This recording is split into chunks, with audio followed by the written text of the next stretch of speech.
So that's all I have to say. This is not a suicide attempt. This is just a slight overdose from an insomnia tablet prescribed by the doctor. That's it. My mom is perfectly fine. She'll be back with all of you in a few days. That's all I have to say. Thank you very much. 1 minute, madam. First daughter. My ammaki no issues. She's perfectly fine and happy and healthy now. My amma, she is a singer. She is doing her LLB and also doing her PhD. So danvalla she has insomnia. So to treat her insomnia, doctor had prescribed her a tablet and she had consumed that in an overdose. Okay, namaste. My name is Daya Prasad Prabhakar. I am Kalpana Raghavendra and Prasad Prabhakar's daughter. My ammaki no issues. She is perfectly fine and happy and healthy now. My amma, she is a singer. She is doing her LLB and also doing her PhD. So danvalla she has insomnia. So to treat her insomnia, doctor had prescribed her a tablet and she had consumed that in an overdose. She had overdosed slightly. This is not a suicide attempt.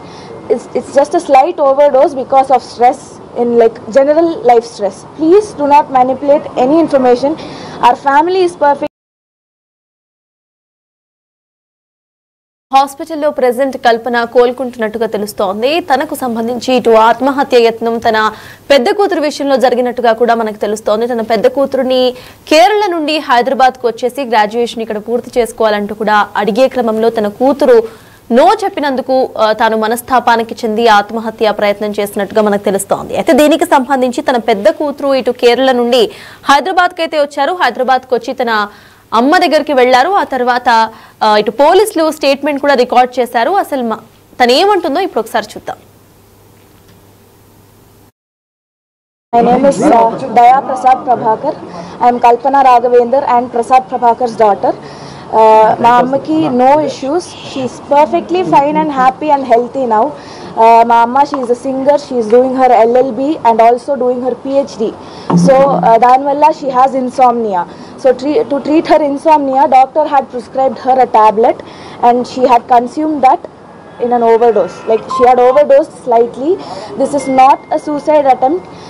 It's just a slight overdose because of stress in general life stress. Please do not manipulate any information.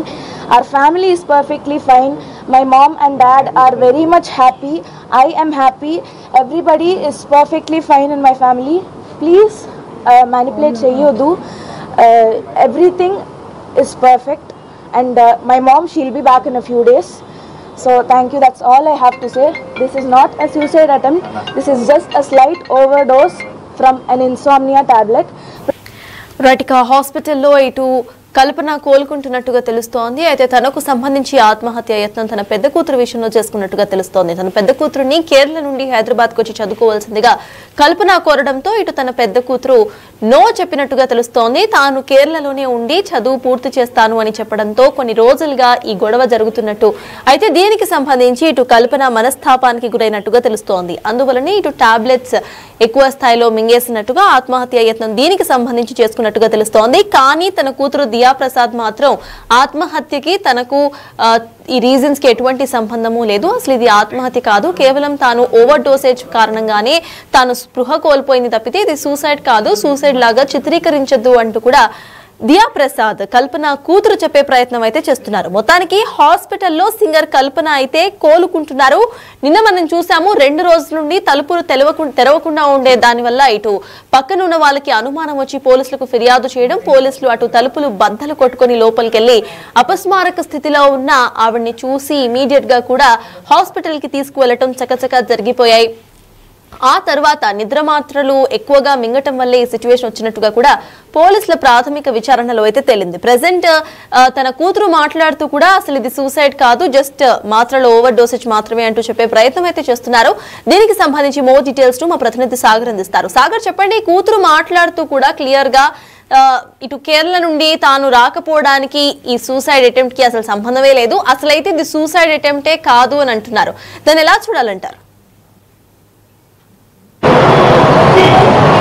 Sartaj మనం చూడొచ్చు కొద్దిసేపటి క్రితమే ఇప్పుడు కల్పన ఆత్మహత్య యత్నానికి కావచ్చు ఇటు అపస్మార స్థితిలోకి వెళ్ళడానికి ప్రధాన కారణానికి సంబంధించిన విషయంలో పోలీసుల విచారణ కొనసాగుతుంది. ఎందుకంటే ఇప్పటికే పోలీసులు ఇటు భర్త ప్రసాద్ ప్రభాకర్ స్టేట్మెంట్ రికార్డ్ చేశారు. సో స్టేట్మెంట్ రికార్డ్ అయిన సందర్భంలో కూడా ఇటు కూతురు మొదటి భర్త ఈ కల్పన పెద్ద కూతురుతో కొన్న చిన్న చిన్న గొడవలు, ఎందుకంటే ఇటు దయా ప్రసాద్ ప్రభాకర్ గా చెప్తున్నటువంటి తన పెద్ద కూతురు కేరళలో ఎడ్యుకేషన్ కొనసాగుతుంది.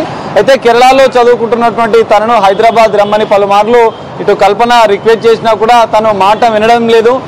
రీసెంట్ గా ఆమె కేరళ వెళ్ళినప్పుడు కూడా ఈ విషయంలో కొంత డిస్టర్బ్ జరిగింది, కొన్ని చిన్న చిన్న గొడవలు కూడా జరిగాయి ఇదే అంశానికి సంబంధించి అని కూడా పోలీసుల స్టేట్మెంట్ లో ఇటు భర్త ప్రభాకర్ తో పాటుగా ఇటు కూతురు కూడా పోలీసుల స్టేట్మెంట్ లో కూడా ఈ విషయాలు చెప్పిన పరిస్థితి కనిపిస్తుంది. కానీ ఆమె కొద్దిసేపటి క్రితం మీడియాతో మాట్లాడుతూ ఆత్మహత్య యత్నం అనేది కాదు, ఆమె అపస్మారక స్థితిలోకి అన్కాన్షియస్ లోకి వెళ్ళింది. డాక్టర్ల సూచనల మేరకే ఇటు మెడిసిన్ నిద్ర మాత్రలు కూడా తీసుకుంది, అది కొంచెం ఓవర్ డోస్ కావడం వల్లనే ఇది జరిగింది. తన తల్లి తిరిగి ఆరోగ్యంతో నిలకడగానే ఉంది, బయటికి కూడా త్వరలో వస్తుందని చెప్పి ఆమె చెప్తున్న పరిస్థితి. కానీ ఇక్కడ పోలీసుల దర్యాప్తు విచారణ ఇంకా కొనసాగుతుంది. ఇప్పటికే ఇటు భర్త ప్రసాద్ ప్రభాకర్ తో పాటుగా దయా ఆమె పెద్ద కూతురుకు సంబంధించిన స్టేట్మెంట్ కూడా పోలీసులు చేస్తున్న కొద్దిసేపటి క్రితం కల్పన స్టేట్మెంట్ కూడా తీసుకున్న పరిస్థితి. అయితే ఈ సందర్భంలో ఆత్మహత్య యత్నం అయితే కాదు, ఆమె ఓవర్ డోస్, ఎందుకంటే నిద్ర మాత్రలు రెగ్యులర్ గా తీసుకున్నటువంటి జాల్ ఫ్రెష్ అనే టాబ్లెట్ ని రెగ్యులర్ గా తీసుకుంటున్నట్లుగా కూడా తెలుస్తుంది. అయితే ఆ టాబ్లెట్